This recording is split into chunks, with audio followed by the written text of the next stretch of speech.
What's happening, FlowChat Connector? Good morning. Sean back at you here with another high-ticket tune-up. In this video, we're going to talk about something called the cool-off factor. If you've ever been in a place where your business is starting to explode and you have a lot of great stuff coming your way, but then all of a sudden, for one reason or another, you fall off when it comes to actually doing follow-up work and continuing the conversation with people. Well, in today's video, I'm going to share a couple of things that you can put into your systems today that'll stop that from ever happening. Stay tuned.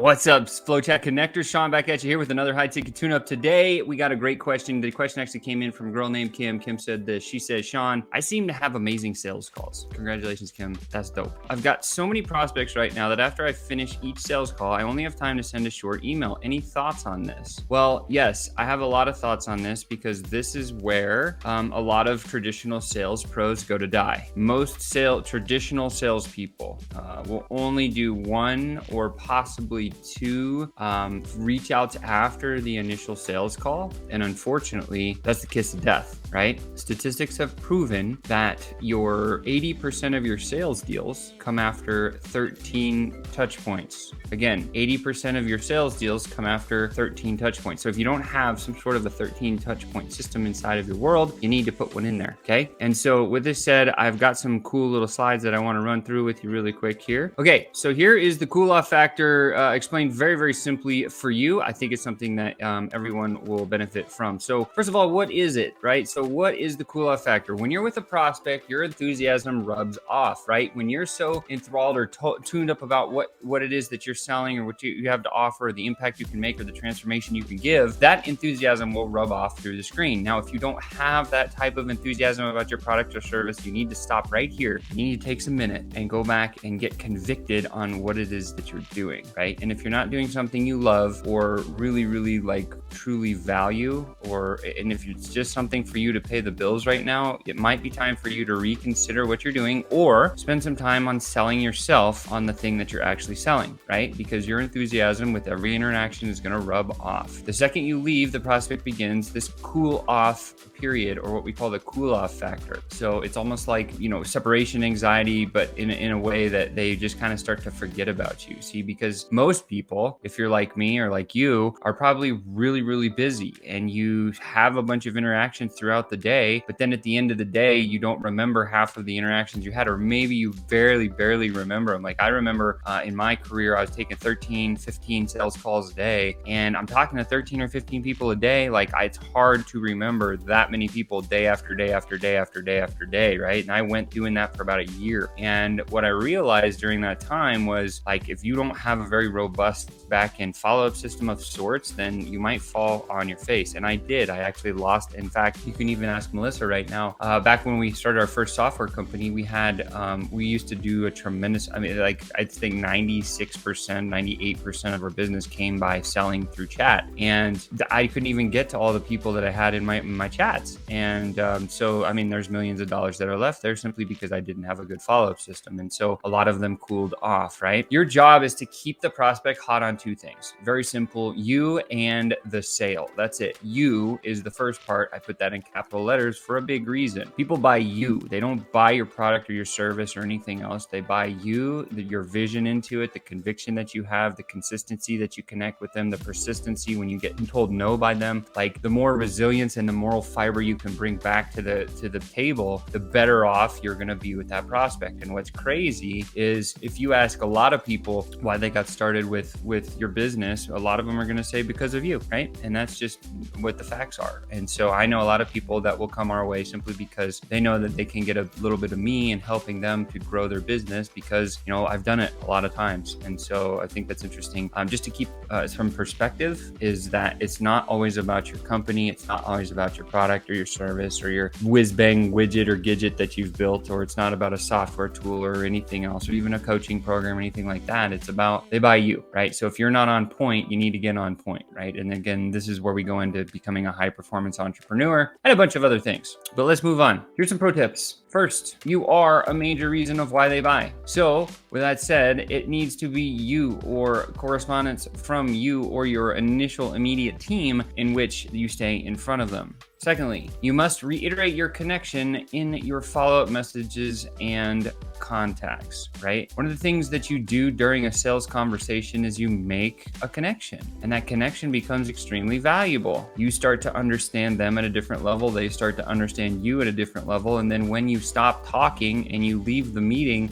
guess what? They have a million other things on their plate. So if you don't reiterate your connection that you had and it was special when you met with them, they're going to cool off too much and lead to a not sale.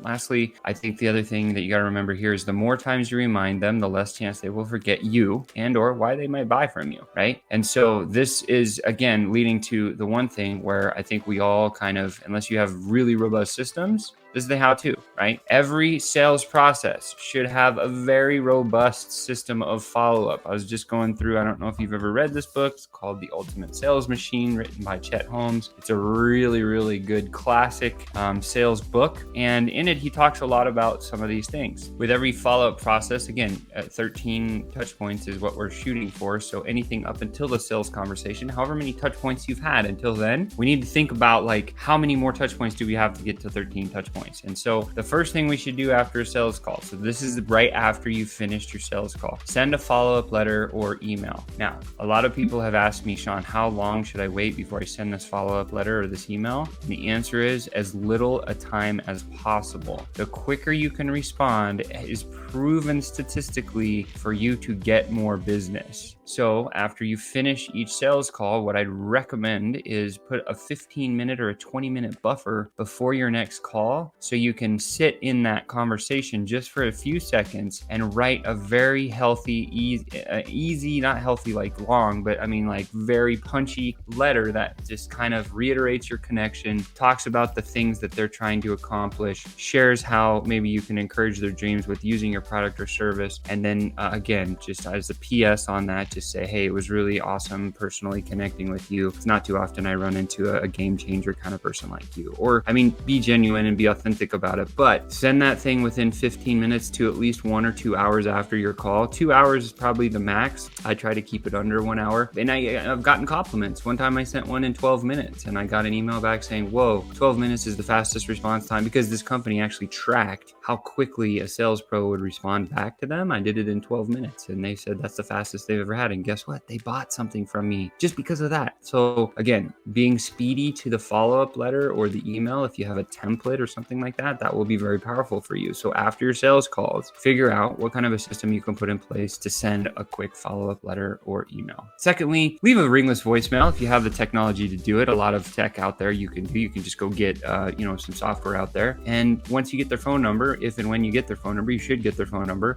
Just shoot a quick ringless voicemail and record it. It could be a pre-recorded one. Hey, I was just thinking about you and I really loved our call today. I just wanted to say thanks again for the time and I'm really looking forward for the future. Boom. And then you just put that as a pre-recorded message and you drop that in your system. And then every time you have a sales call, put that into the follow-up. And then after you send up your follow-up letter or email, just rip that voicemail out right after that. Or even call them and talk to them again, right? Never hurts to make more connection after that. Hey, how was your the rest of your day? You remember you were telling me you had this big event. How did the event go? When you start to be a little more personal, that's where you get over the edge of just being a business connection and you move into really kind of that personal connection. Next one, share something amusing, right? Why do people share stuff? Why do things go viral? The number one reason why things go viral is because you can share something with somebody that makes you look cool. So if you have something that's really amusing to you and you think they might find it amusing, just send it over with no intent behind it. What you'll find is that kind of connection will help you pretty much tremendously. I do this maybe day 1 or day 2 after the sales call. Next one, mail them a letter. If you have their address, send something physical in the mail. When they get it, they will freak out. Most people just get bills in the mail. So sending them something personally, just even as quick as just sending a quick thank you card, right? Thank you for the call. Thank you for the time. Something like that. It could be as simple as just that. Mail something to them. It'll change the whole entire conversational flow. Lastly, one of the more important things, offer something else to help them succeed, right? There's always something else you can share with them that will help them that doesn't give away your special sauce. And so this should be in sequence or in conjunction of here's like 5 things you can do directly after your sales call in some sort of a process that will allow you to truly eliminate that cool off factor. And when you put these things together in some sort of a process, and this is a very basic one. I've seen ones that are so deep that go forever. Dream 100 strategy that Chet Holmes covers. Dana Derricks talks about it. Their follow-up after the initial phone call is stupid. It's crazy. But guess what? They get a tremendous amount of business from it. So if you're lacking in this department, you're losing or leaving a lot of dollars on the table. So I encourage you to take a snapshot of this particular message right here and just very simply do this, because when you do this, if you do this, however you do this, you will grow your business. And that's all I got for you today. So hopefully that was valuable.